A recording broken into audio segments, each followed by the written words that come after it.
Hampir semua laptop 2-in-1 touchscreen kekinian harganya di atas 10 jutaan. Sekalipun ada yang murah, biasanya pakai chipset main-main macam Pentium dan Celeron.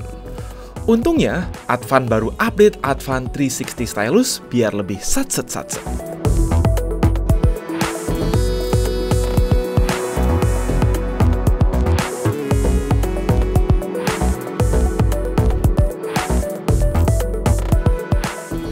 Advan 360 Pro sekilas memang mirip sama Advan 360 Ori keluaran tahun lalu. Tapi ternyata desainnya beda banget, mungkin biar lebih inline sama seri Work Plus, Work Pro, dan iGen. Hilang sudah logo Windows kapasitif di bawah layar yang digantiin logo Advan. Keyboard desain kotak yang udah nggak unik kayak dulu agak bulat, namun yang penting punggung dan di sisi bawah mostly masih dari aluminium. Frame-nya aja yang masih full dari plastik polimer. Tidak seperti Work Plus dan Work Pro yang layarnya cuma bisa dibuka 180 derajat, sesuai namanya, sang touchscreen 14 inch bisa dibuka 360 derajat jadi tablet. Fleksibilitas yang sangat baik buat sebuah produk 6 jutaan, semoga merek-merek lokal lain bisa bikin saingan notebook 2-in-1 yang kompetitif. Sayangnya dari segi kualitas layar belum improve nih sejak generasi terakhir. Dia masih 70% sRGB Full HD 16:10, setara Advan Work Plus. Cuma bedanya ya pakai touchscreen plus stylus. Yang improve justru soal stylus aktif yang sekarang udah bisa dicas via USB-C dan berfungsi ganda. Ujung lancip buat laptop, ujung tumpul bisa dipakai buat laptop maupun device lain yang nggak support stylus aktif. Feel-nya memang masih sama, ada palm projection juga, tapi untuk benar-benar kerja serius sebagai ilustrator memang masih agak delay saat menggores-gores. Harusnya kalau emang aku seri Pro, bisalah layarnya jadi 100% sRGB dengan harga sedikit lebih mahal. Kekurangan lain adalah kami nggak menemukan stylus holder di dalam kardus, terus stylus ini nggak nempel di mana-mana kecuali bezel atas, dan itu agak percuma karena layar jadi nggak bisa ditutup.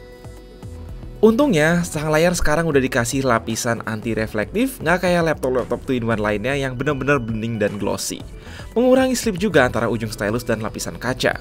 Terus ini kelihatan lapisannya nyatu sama kaca ya, nggak bisa dikeletek. Webcam masih pakai 1080p, ada webcam kill switch, namun belum ada Face ID maupun fingerprint. Improvement terbesar ada di sisi percolokan. Sekarang ada switch webcam, tombol power, tray micro SD, 1 USB-C 3.2 Gen 1 data only, 1 USB-A 3.2 Gen 1, LAN port, combo audio jack, dan slot gembok di kanan. Meanwhile, di kiri ada port USB-C power only, satu lagi USB-A 3.2 Gen 1, HDMI 1.4, dan yang terpenting satu port USB-C 3.2 Gen 1 full function termasuk DP dan PD. Improvement banget dari stylus 360 yang cuma punya satu USB-C dan satu USB-A. Dibanding Core i3 generasi 11 pada model tahun lalu, performa CPU dan IGP Core i3 1215U dapat kenaikan proper. Performa Core i3 Gen 12 ini bisa disetarakan dengan Core i5 atau Core i7 seri U generasi 11 atau hampir se-Ryzen 3 7320U secara CPU. Bedanya performa IGP semakin mantap apalagi kalau upgrade RAM 8GB bawaan jadi dual channel 16GB. Slot NVMe Gen 3 baru keisi 256GB sangat disarankan buat nambah SSD buat pemakaian jangka panjang. Dan RAM memang jadi upgradable, tapi slot SSD sekarang jadi cuma satu. Oke, performa Cinebench ini sesuai prediksi bisa bersaing di level Core i5 atau i7U generasi 11 dan gak terlalu jauh di bawah Ryzen 3 7320U yang saat ini banyak ditemukan di laptop 5 hingga 6 jutaan. Improvement yang lumayan sih dibanding Core i3 generasi 11. Memang bukan CPU yang bisa digeber render-render berat, tapi untuk sekedar buka project 4K HEVC di Premiere Pro nggak ada masalah. Rendernya aja yang butuh sabar bisa makan waktu 20 menit untuk video durasi 10 menit. Next, perihal grafis pun udah improve dari i3 Gen 11 dengan UHD Xe64EU. Performanya bisa dibilang lumayan, setara Radeon Vega 7 atau 8 di Ryzen 5000U, alias jauh lebih capable kalau dibandingin Radeon 610M di Ryzen 7020 series. Ya, tapi jangan harap dapat performa gaming setara Radeon 660M di Advan Work Plus yang jauh lebih kenceng. Yang penting buat gue nih, tanpa dicolok charger, ZZZ bisa dimainin di settingan low resolusi 720p, Dota 1080p juga lancar. Sayangnya kita nggak sempat ngetes banyak game karena keterbatasan space SSD.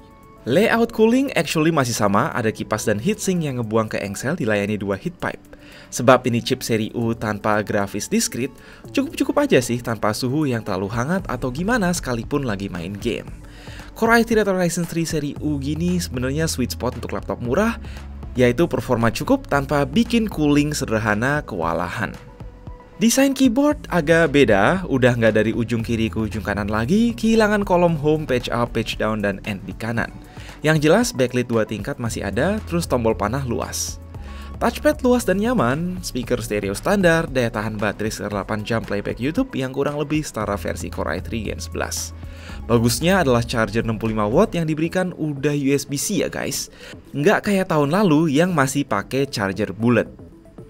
Saat ini hampir nggak ada 2-in-1 murah lain di harga 6 jutaan, baik merek lokal maupun merek global, yang membuat Advan 360 Stylus Pro ini jadi sangat unik. Paling setara mungkin Acer Aspire 3 Spin dengan Core i3 seri N yang performanya sedikit lebih bagus, SSD bawaan 512GB, dapat Office juga, namun harganya udah mepet 8 juta. RAM upgradable, support stylus, dan kelengkapan port adalah kelebihan utama laptop ini.